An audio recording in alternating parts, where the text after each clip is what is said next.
penanganan kasus dugaan penyimpangan dana hibah Palang Merah Indonesia Kabupaten Banyuasin memasuki babak baru. Kejaksaan Negeri Banyuasin kini resmi menaikkan status perkara dari penyelidikan menjadi penyidikan.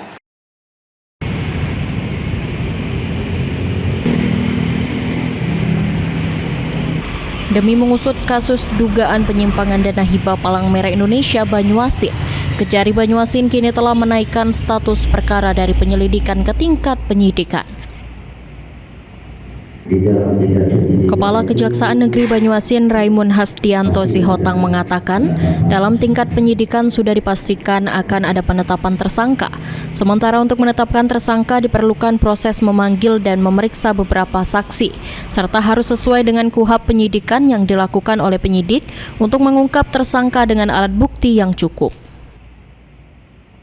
Dalam tingkat penyidikan itu pasti ada penetapan tersangka.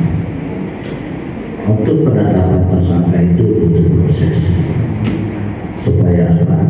Kita itu harus menjunjung tinggi, menjunjung tinggi hak-hak daripada individu subjek hukum supaya jangan terjadi diskriminasi. Nanti kita sesuai dengan KUHP penyidikan adalah serangkaian tindakan penyidik untuk mengungkap tersangka dengan alat bukti yang cukup.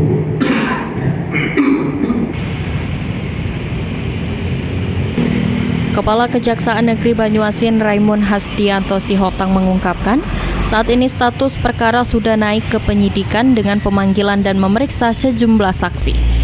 Penetapan tersangka juga harus mengikuti ketentuan KUHP di mana penyidikan dilakukan untuk mengungkap tersangka dengan alat bukti yang cukup. Lebih lanjut, Raimun Hasdianto Sihotang juga mengatakan pihaknya akan terus berkomitmen dalam memberantas dugaan tindak pidana korupsi, terutama yang bersumber dari dana hibah yang seharusnya digunakan untuk kepentingan masyarakat. Ridho Ilahi, PAL TV.